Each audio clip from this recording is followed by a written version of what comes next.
There we go. Restream coming in clutch. I really like Restream. Still wouldn't pay for it, but I really like it.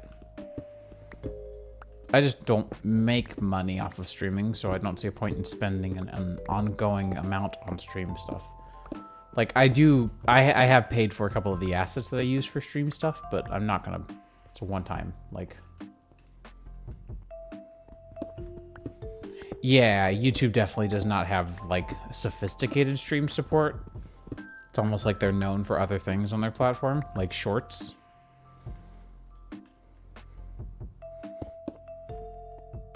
Ridiculously. Like, it's ridiculous how quickly shorts blew up as a thing, as a concept.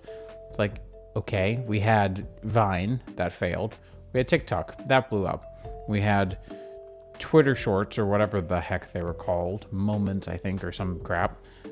No, Moments is Facebook. Facebook flopped. Twitter flopped. YouTube, sure, why not? Success. Okay. Who needed another platform for this? I mean, don't get me wrong, competition's always ideal, but not when it's behind. That's what always gets me, is like, I don't care if you don't have 1 or 2 or 3 or 4 or 5 features, if you bring something completely new and revolutionary to the table, but if you're just here for the participation credit, why?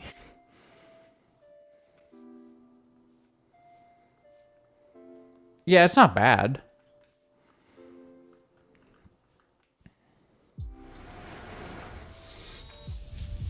How we doing? Oh, right. None of this is chunk loaded. Ha ha ha. Get wrecked at me.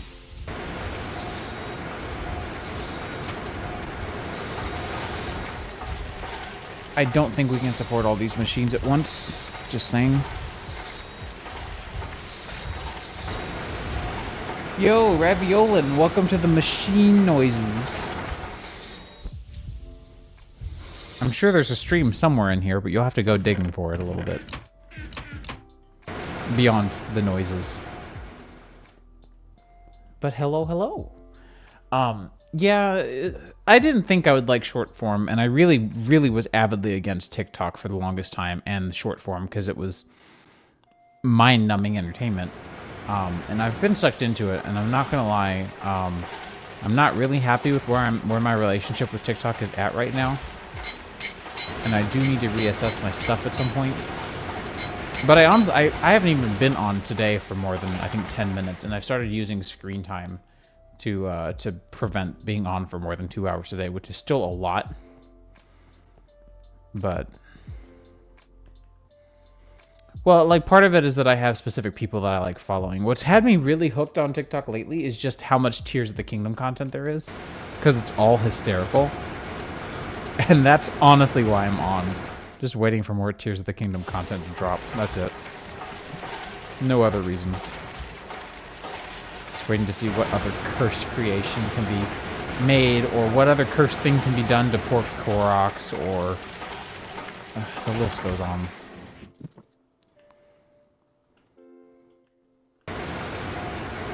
Don't mind me, I'm taking a bath with my dusts.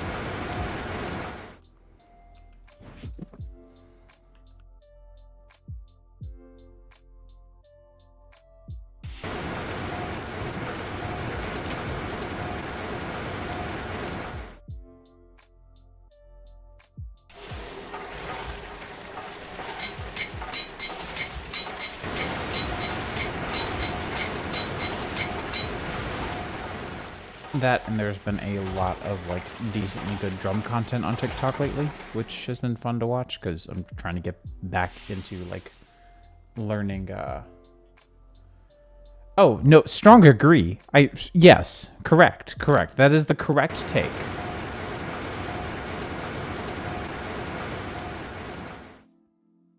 Yeah, I truly think that if people realized that this is what Gmod was all this time, that they would have been on it. But a lot of people just didn't know. Hell, I didn't even know until like 5 years ago, which is ridiculously late into the lifetime of Gmod.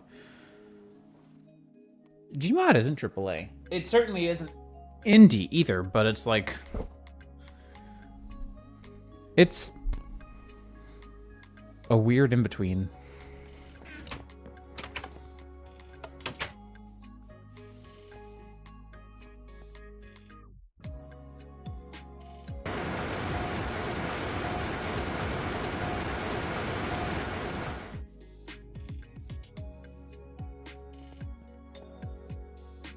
Oh, I missed. I was trying to be cool. The most hey, y'all watch this moment you'll see all year. Not actually. Why are these here and here? I really am bad at storing things. I don't know if I have any not yet eaten. Just the one. Wow. Okay. Well, I'm glad I went and looked into turnips.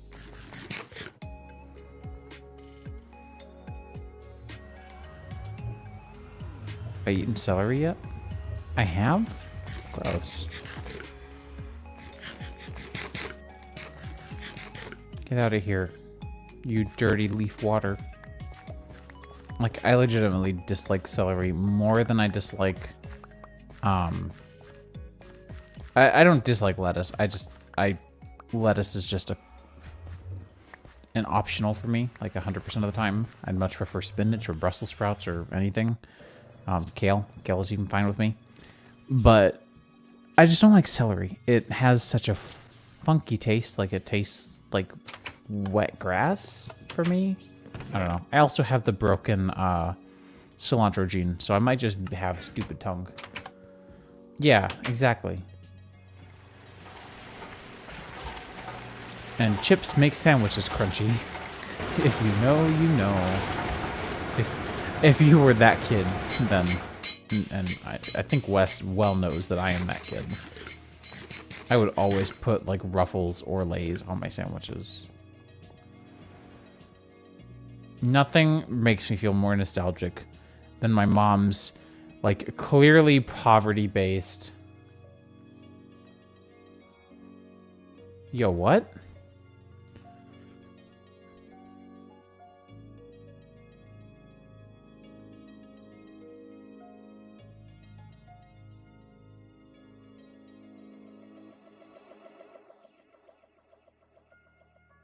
Nothing makes me more nostalgic than, like, barbecue or plain Lay's chips on a cold, poverty-driven, white bread, bologna, mustard, mayonnaise, and American cheese sandwich.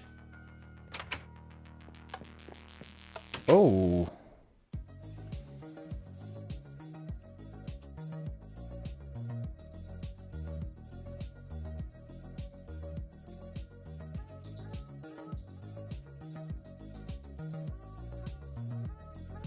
Hey Rose, do you have the sauce? I kind of want to read. That seems scary. I kind of want to know more. And I'm very grateful that I just got onto Modrinth like a month and a half ago. Long live Modrinth. That's fine. Screenshot of screenshot of screenshot is fine as well. I swear to God, if it's a what is this and how do I fix it and it's just a Thumbcraft rift, I'm gonna delete my computer. I know it's not, but just the fact that would be a totally doable thing.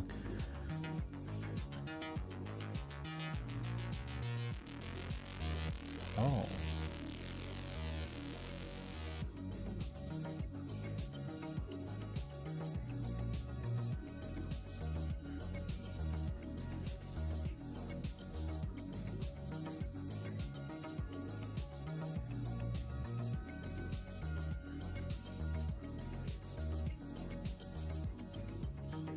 Oh, shit.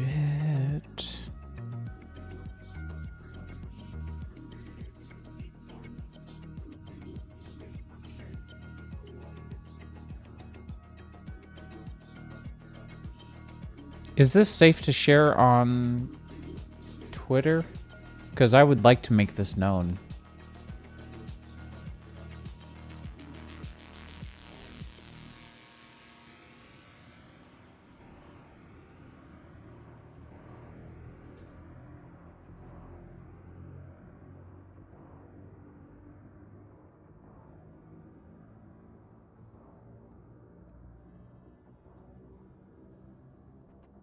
Okay, I will do that because this is, again, that's spooky. Like, that is straight up not okay.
Cool. Thank you. Good info. Wild day to be a CurseForge moderator, user, developer, adjacent responsible person. Like, big yikes. Double McYikes with cheese.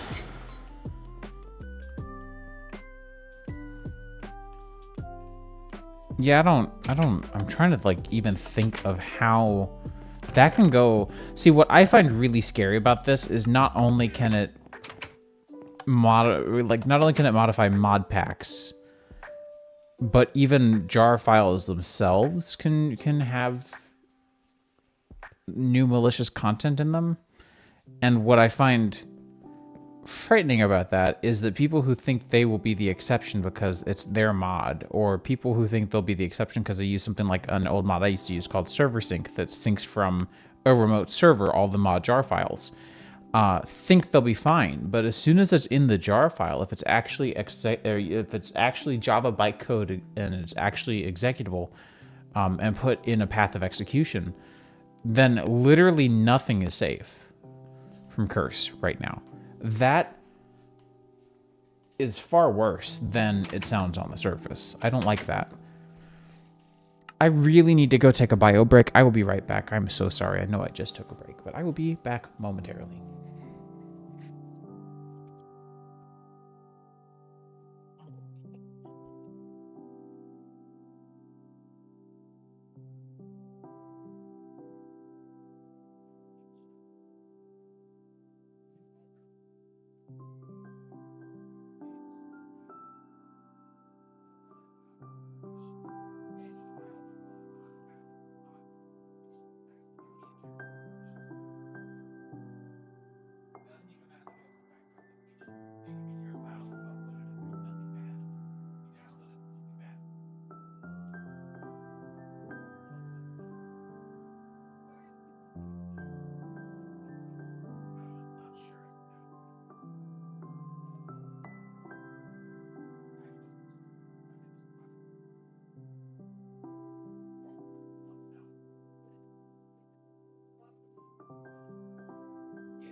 Exactly, though. Like, the moderation process is clearly super weak and a complete waste of everyone's time. Like, money goes into hiring people to click OK, not actually look very deeply, clearly. And also, like, it takes weeks to make a new project because it's just that bad of a process. Woof.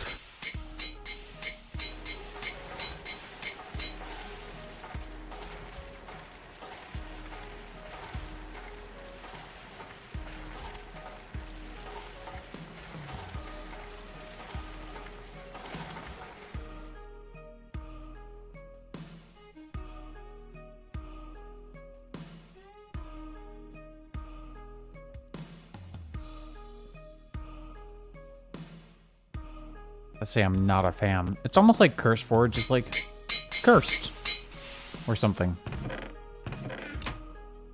No, don't do that. There we go. Yes, make all the noise you need. In the meantime, I think that's enough gypsum. I surely hope so.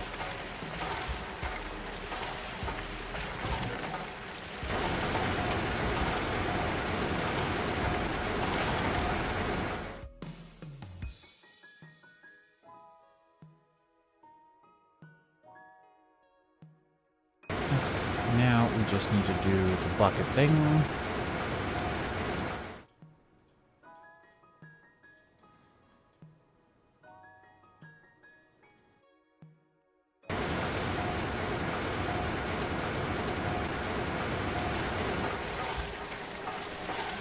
I know, right? My work uses the, has the oof emoji, and it feels oh so fitting at the moment. Full in the middle, right? Yeah.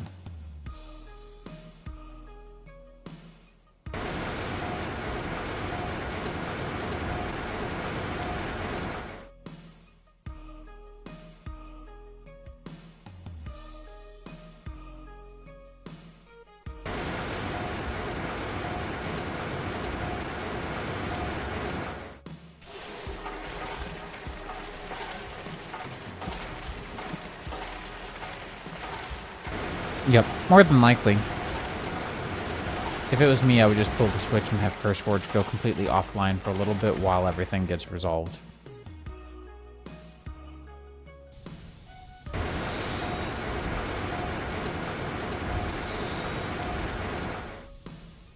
It's the only way to ensure that no one else gets infected.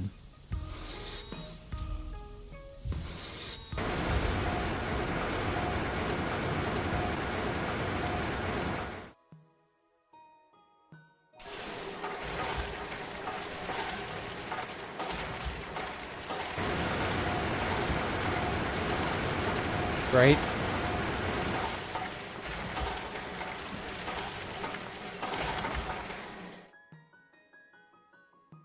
Yeah, I don't think Whoops is going to cover it this time, my man. Sorry.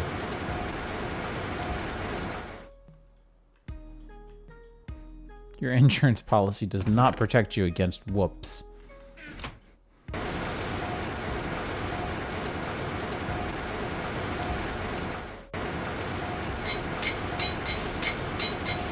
I can't believe I can run all three of these at the same time. For a while.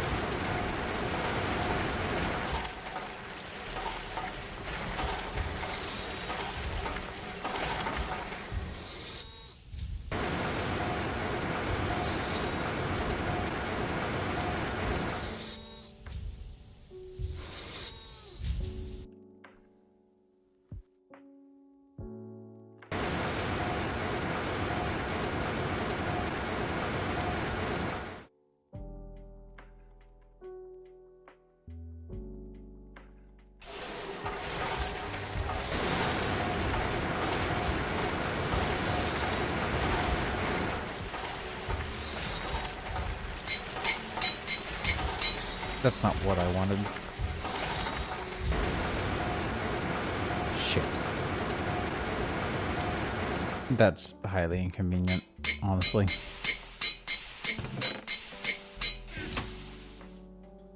I think we'll be okay, but woof. Right? It's almost like they have the technology for that and they just aren't using it. Because they almost certainly do use HTTPS. And if they don't, at this point, I kind of wouldn't even be surprised. But if they use HTTPS and we know it's encrypted on end-to-end, so they know that the checksum should be valid if they sent it over. And it wouldn't have been modified by a middleman.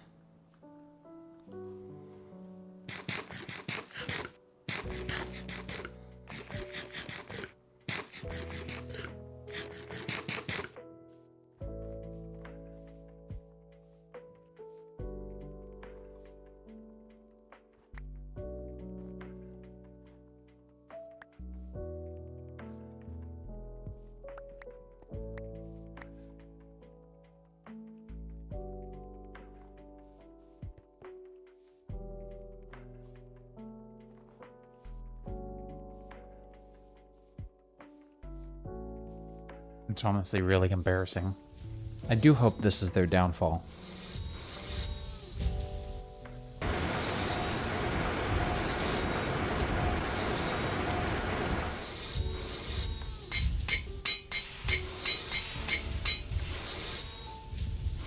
Why do I keep hitting the wrong thing? I keep wasting resources because I keep hitting the wrong frickin' thing.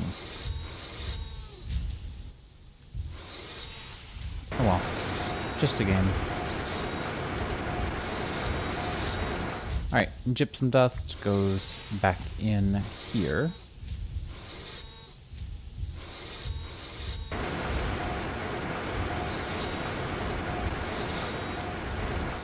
At this point, I need to figure out where I'm going to put this guy, which kind of is unfortunate. Right, exactly. Like you can create a checksum out of anything, including a file you've modified, but it won't be the same checksum.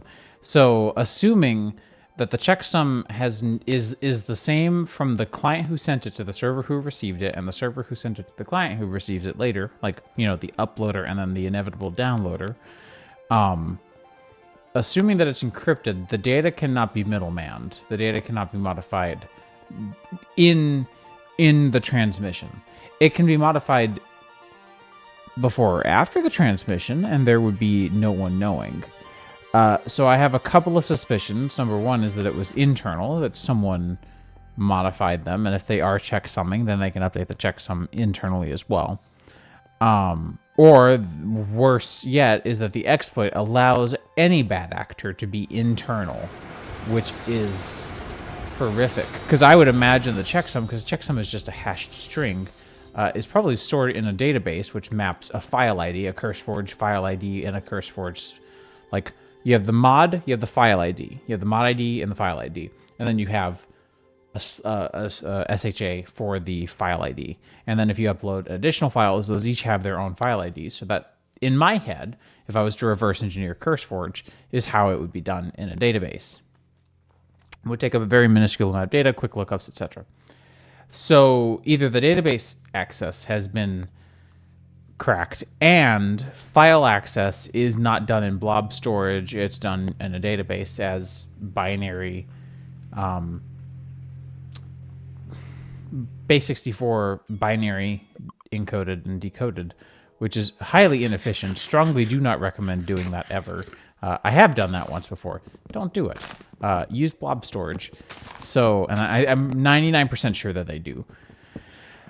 So at that point, it really makes me think that it's not likely that they had access to both blob storage and database. I think it's more likely that they had access to the API itself and were able to control the API upon reception of the file or between reception of the file. Or internal sabotage is like is like the easiest way of this being a possibility. Like, if you don't want to go reverse engineer everything, then that would be one way. But I like thinking about how things work, how systems work, and how I would build them. So this is a fun exercise for me. Especially because I'm not InfoSec, but I do find InfoSec to be so very critical in my life and in most people's lives that I have honestly become more of an InfoSec nut than my InfoSec friends.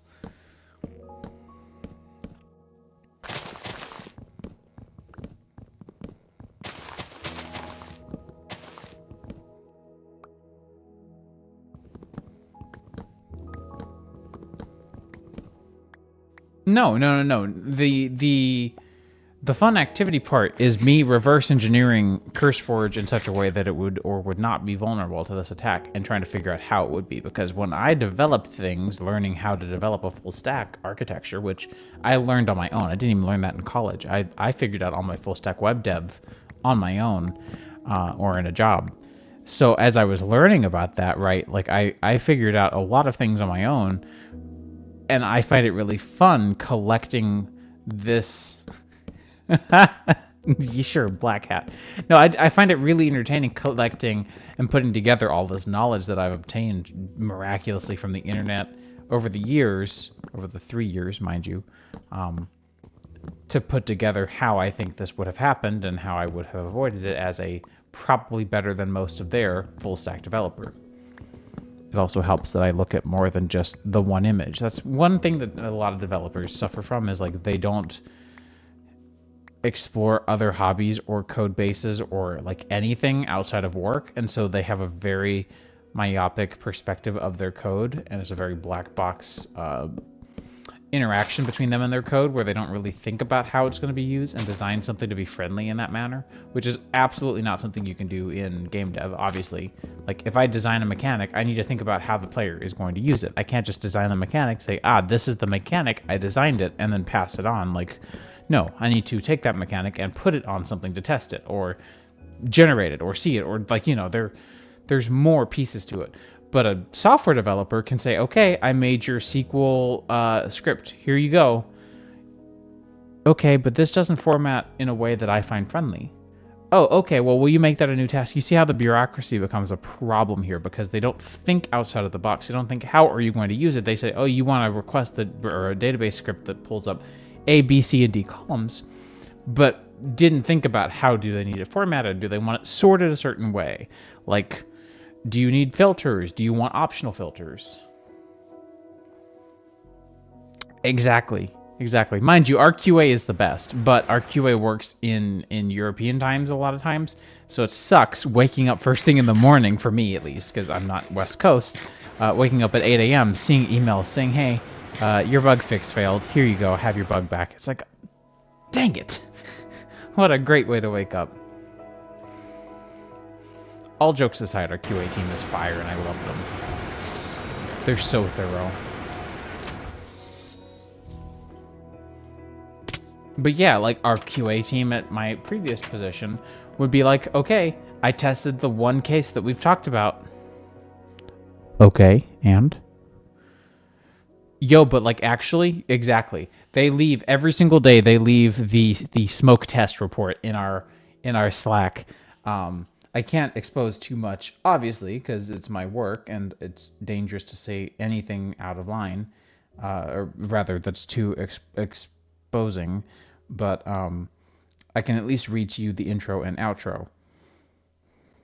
Howdy, people. Smoke check results for game. Auto build, the auto build number. And then they'll use like the flashing sirens emoji. They'll give us a build status. They'll give us a long list of individual issues categorized by what's causing a failure in the smoke test, what's a major severity or an old major severity issue, a link of minor issues, and then the link to the smoke test. And like every day we get that, and every day people reply, thank you so much, or thank you for testing, because like it's such a mutually beneficial thing for them to provide us with that information, and for them to be able to learn more about the game by us giving them feedback on things that, we didn't realize were bugs on their end, that shouldn't have been bugs on their end. Like a per machine issue sometimes will happen or whatever. Our relationship with QA is really healthy here. My relationship with QA at my last job was not. It was very like, your fix failed. Okay, why? It failed. But why? Like, can you give me a reason? But no, it didn't fail. Okay, well, can we talk through it? Yeah, can I schedule a 1 hour long meeting and invite 5 other people to talk about it?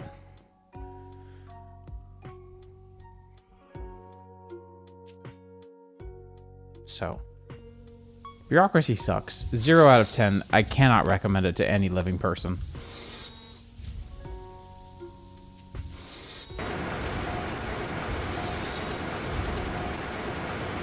Out of curiosity, why don't you QA anymore? Just a combination of just work being, you know, obviously a very difficult thing for a lot of people to do. Like I know my mom's partner can't work, not because of physical disability, but just because of a like inability to apply in a lot of work environments nowadays because they're so aggressive. And if it's an uncomfortable answer, don't, obviously, no pressure.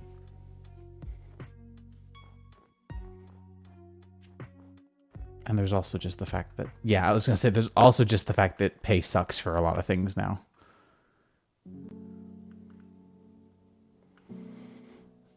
Yeah, I find that, like, I find CVs very frustrating. I find like resumes and the process of applying for a job very frustrating. I lucked the hell out because I saw my current job opportunity. I said, I know exactly what I need to do. I wrote a custom resume for this one job, just this one job. Never done that before in my life, but I did it for this job because I wanted it and I would give so much for it. And I wanted to prove my worth. So I wrote a custom resume that included all my Minecraft modding experience, included all my full stack, including my game dev. So like that's what got me here. But realistically, I still only had 3 years of experience. And so bottom line, they didn't offer me that much, but they did offer me enough, and they offered me a way in. And yeah, no, for sure though. It's just one of those things where like the whole system is bonked right now. And I hate it, and I want so much to change, but nothing will change. And that drives me absolutely nuts. It's unfair that you'd have to start from the bottom. Like, it's outright not okay that that's the way things are. So I'm aware of the fact that these guys can share, like, I can share the Firebrick walls. ChatGPT resume. You know, honestly though, I will let you know because our company is truly like, we do get busy. Like right now we're busy. I tried to ask for time off. I didn't get an approval or a rejection. But I knew we were busy and I knew that I could do the things that I needed to do with the time off I was asking for in my own time on the weekend. So I forced myself to do it because that's just how I am. I don't mind. It would have been nice to have the time off, right? But like it wasn't a showstopper for me. But yeah, no, like absolutely strongly recommend my company, and if they do ever hire, I will always keep you in mind. There's like a select group of friends that I always am like, you know, depending on your skill sets, like, ah, yes, I'm gonna pass your name on. I tried to do that for a friend of mine for EY, and I'm so very glad that he did not get the position. Honestly, because like,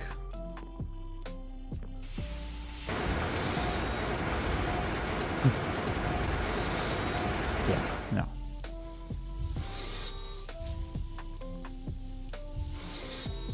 Heck yeah, concrete.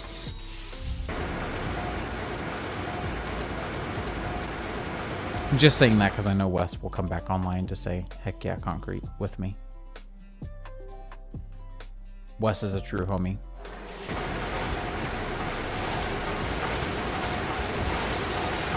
Oh, that's for sure. It wasn't that I didn't want him to work there. It was just that company was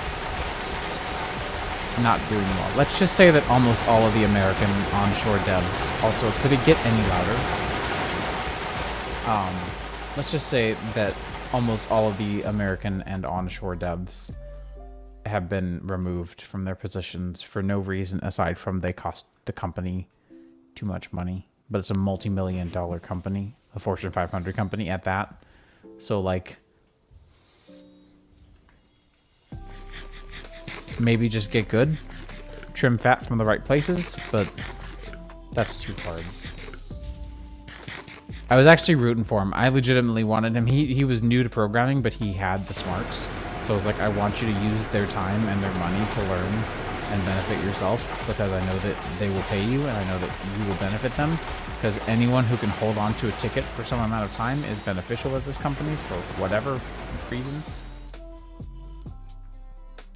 Exactly, exactly. Onshore devs cost too much. Meanwhile, I asked for a raise several times because I was just barely getting paid the right amount after a while. It was very well paid at first. Then inflation hit and absolutely nothing happened to my paycheck. Nothing. I got no bonus, no compensation, nothing. And I asked, can I get a $5 raise, a $5 an hour raise, a $4 an hour raise? Yeah. Oh, I hope so. I hope so, because that's exactly what happened. They literally replaced. He was in the industry for 35 years. They replaced him with a kid who was 32 years old. Tell me how the math works. I get a 10% raise and a bonus every year at my current company, and I could not be happier. I got a raise. I got my first ever pay raise ever that I've literally ever gotten in my life. I got my first pay raise the first 3 months at the company that I work for. They said, hey, we give raises this time of year. You haven't been here for a full year, so we're going to prorate your raise for the time that you have been here. And it was only like $1,000 a year, but like they thought of me. They said, this guy has been working here, so he needs a raise. And I madly appreciated that. And I got a bonus. It was also prorated, but... No, like actually though, when we make mad profits off of a game, my understanding is that we give that money back to the developers as a bonus, and then we give a large portion of that to our like company savings funds for the bad years, so that no one gets laid off for the bad years. I really thought I could break this now, and I really want this to go away. This is breaking pretty quickly. I might just do it. I want this to leave my home.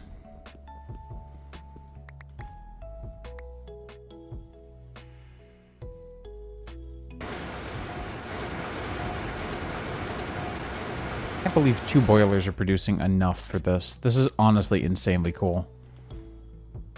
Considering like how hard this pack was getting into things. Right? Right? Imagine being motivated by the success of your product. Imagine wanting to have a successful product. Like, I didn't care what I did at UI. I went there for the work, for the money. I didn't care about the project. I didn't care about what I was producing because it was an internal tool at the end of the day. And I kid you not, it was just internal. So why would I care? And I didn't. It was a very lifeless job, and it sucked most of my happiness from me. Day one of my current job, they sent me a computer. I'm like, ah, cool. Thanks. Like, not a problem.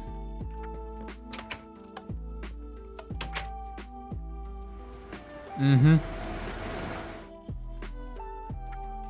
It's like passing on a burning match to the next person until the match eventually goes out. And it will go out eventually.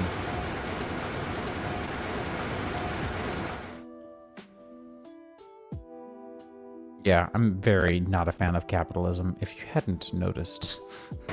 I know Wes knows, but like... good old Casso Plays is well aware, but... yeah, no, I'm ready for the downfall of capitalism. Ready. I already have my silver Legos that are each 1 ounce, made of sterling silver. I'm ready. Who needs money when we have silver Legos?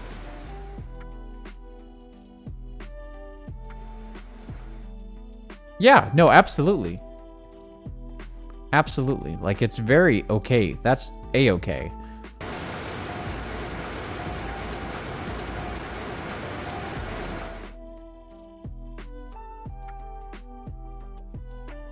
I got that speed. Oh, we are almost out. That's a problem coming quickly. Need to get more of you snapping soon.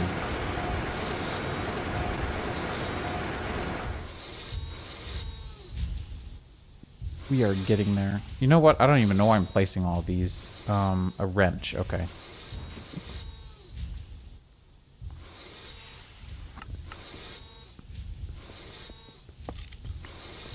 Because the quest is gonna... Wait, no, the quest does not care. Never mind.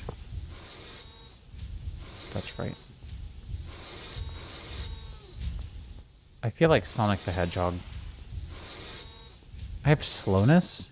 But, oh, okay, I see how. I was like, how do I have slowness? But also, like, it completely negated by the speed.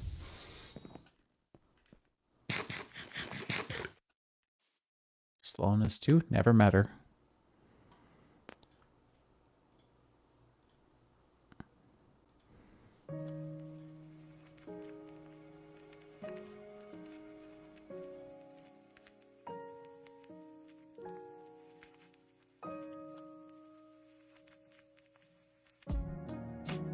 Prism Launcher has put out a alert for the launcher itself, I believe. Very happy to see that.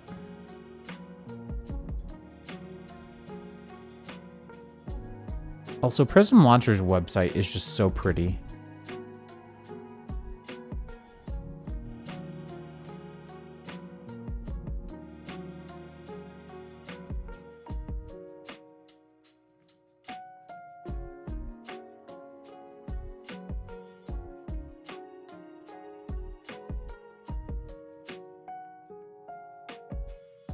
Yeah, exactly. I do that in our game a lot, because if you do it fast enough, the dwarf's legs will like almost swirl or spin like a... Oh, dang it. Forgot to clear that out.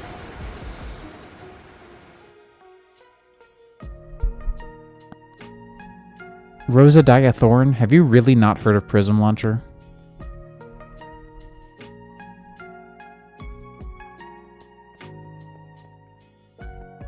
The Vision Pro is neat. It's very... The pricing is correct for what it is, for what it does, and for what hardware is in there. Because it's an M2 chip. It's a R1, I think they called it, chip for image processing. A-OK, cool, whatever. Count them, 3 OLED screens. I imagine the 2 ocular ones, which I don't remember for sure, are high refresh rate. Then there's the one on the outside for pass-through, for people to see your eyeballs, because that makes people comfortable, I guess. It seems just like... Here's my issue, right? It's an Apple product, so it's not going to support gaming. It will never support gaming. It's not even built for gaming. And that's fine, but people are going to want that hardware to do gaming things, I think. I don't know if you noticed, in the trailer, when they announced it, there was the dad who was watching the photos in his living room of his kids. I noticed in that there was no cable hooked up to the headpiece, and I thought, oh, because that's the first one they showed. Oh, cool, there's a built-in battery. And then not 4 minutes later, because it was a really long welcome video to this new product, which makes sense, they're like, oh, by the way, you have to basically carry around the battery pack in your back pocket, which is cool, because it's better than it being on your head, so I get it. But it just feels like they were trying to go for that deceptive marketing, and I don't like that a lot. Yeah. So Prism is actually just here. I will share the screen. Prism is a fork of Multi-MC with much better support for Modrinth and much better support for community-driven ideas and theming. Like, I have this theme. This theme is just, it's called the Fluent theme, but it's basically just the Windows theme, but for your launcher. That way it actually matches and the icons can be customized. And in Multi-MCs, we're able to be customized as well, but it's actually documented and made easier. Otherwise, it's largely similar to Multi-MC, but just has significantly better Modrinth support. So if I were to go update Harmonious Engineering, I can just go here, select all the mods, and hit check for updates. And it'll go through all my mod files, even if they were jar files I tossed in there, like if I was migrating from another launcher and I just tossed in all the jar files, it will figure out their hash and find them and update them. And even tell you where you're getting them from. Like, for example, I wouldn't want to update from CurseForge right now. So it's good to know that these are all coming from Modrinth, and then it'll go do the update. I've come up with a very unique workflow for taking this Multi-MC, essentially, it's a Multi-MC file or mod pack, and exporting it in such a way that, of course, it includes all my necessary files, including this config toml. Yes, you can go through. I don't remember where, but it asks me somewhere. It asked me my preference, and I don't remember where. I've got to find it.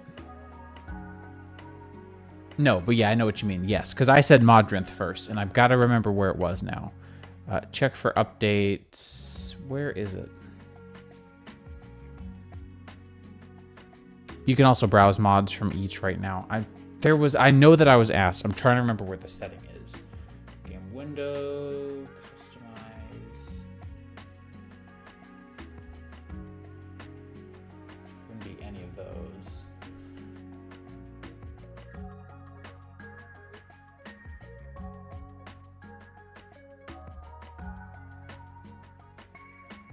Here we go. Inside the...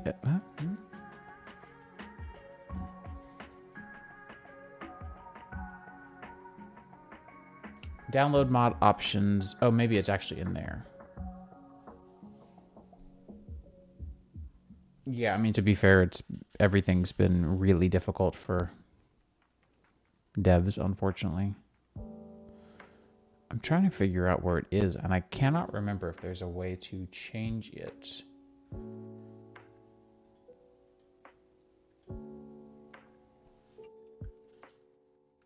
But it is very cool that you can choose which one. So yeah, for me, I've prioritized Modrinth because what I do now, I have this really unique workflow. My Prism Launcher export for mod packs that I create includes this config toml.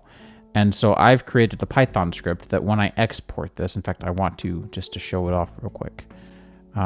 Make sure that I'm in a safe place as well. Don't mind the mini Minecraft running, it's a-okay.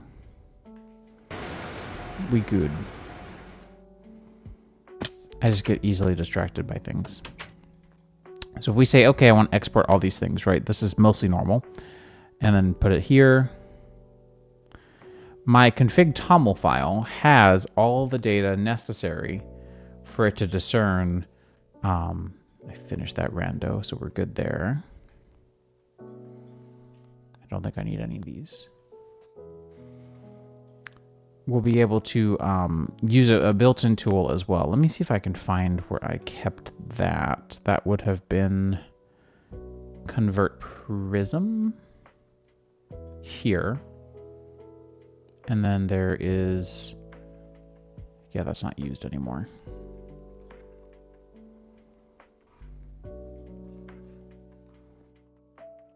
You done? You're done. So yeah, in here, let me open this real quick because it's pretty cool. There's this tool, and I just say, hey, here's the name of the mod pack, here's the version, and I'm the author.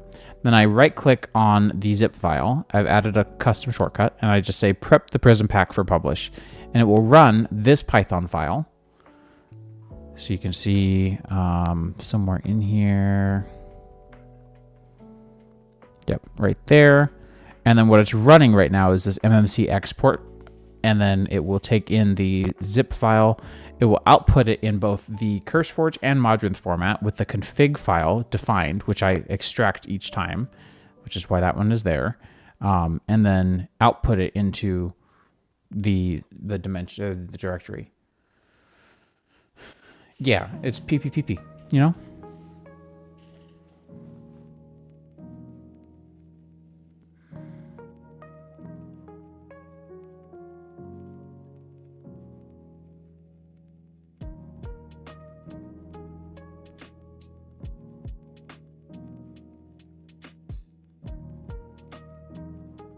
And so you can see it's like doing stuff. And one thing it'll do that is really cool is it will make this bundled links, bundled links markdown file that is very useful for the Modrinth team. So if you upload your mod pack and it'll be in an MR pack file, and it'll include things like actual jar files inside, like overrides basically. But what's super neat about this tool, this MMC export, is it will actually generate this list of, hey, this is where I got this mod from. So you see, here's better advancements. You go here, and then they can go look on their own and say, oh, My bad. The license says this is don't be a jerk. And I read through and see so-and-so.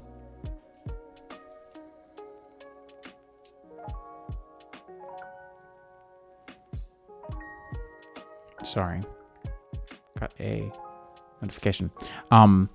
You know, oh, here's all the things that I could do with this. And then the Curse Forge team will, or sorry, the Modern team, not Curse, will be able to run with that.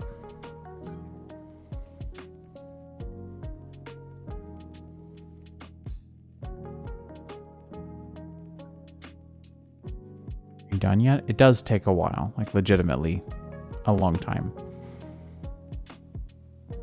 Yep, okay, now we're done. And so one thing that that Prism Launcher does that I really like is if you have an MR pack, which is a modrinth pack, which is just a zip file by another name. Here's those mods, by the way, that it could not find indexed somewhere, and here's the index for what it could. If you install Prism and you double click on an MR pack file, it will offer to import it for you.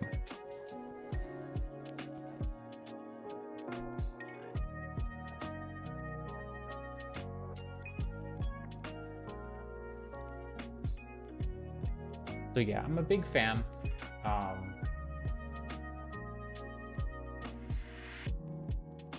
What was another thing that I found that I really liked? And I cannot remember what it was. I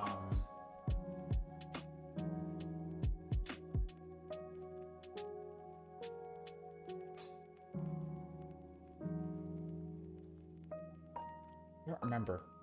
But yeah, like there's a lot of icon support now, a lot of better icon support. You can also change the cat. So this is Rory. So if you didn't want the OG cat, you can change it. Then, of course, there's still OG cat. Cat. But yeah, super, super cool stuff. And their Discord, like everyone knows that MultiMC is a bit of an abrasive Discord and environment to try to make work for you if you want a change.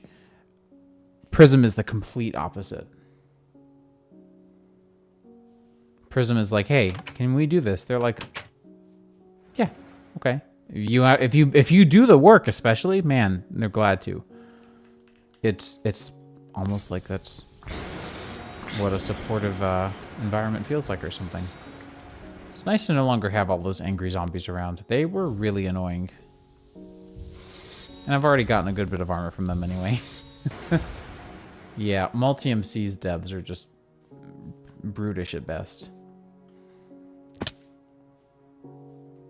Because even I've been like, hey, can we do a thing? Right, exactly.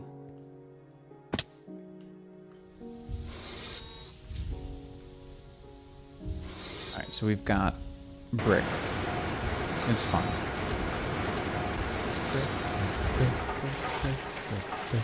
It's fun.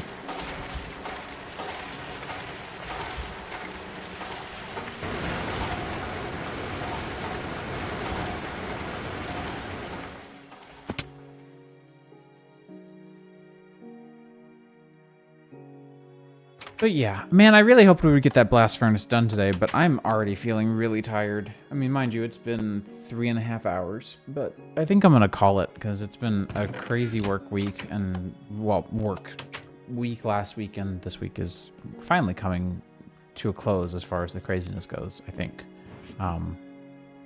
But yeah, I'm like just ready to go stretch out on the love seat in our super duper cozy living room. And just go vibe with the dog and watch something on TV. Maybe have another snack before bed. I hope you guys also have an equally vibe-filled evening, morning, day, night, time zone. And I will probably not be streaming tomorrow because we have to go to my stepmadre's house. It is her birthday. So we're going to go over there and celebrate birth. Thursday, though, I should probably be able to stream. I no longer am being limited to streaming based on my wife's schedule for the office because we have our own offices now. So I can stream whenever, assuming, you know, obviously I don't have prior conflicts.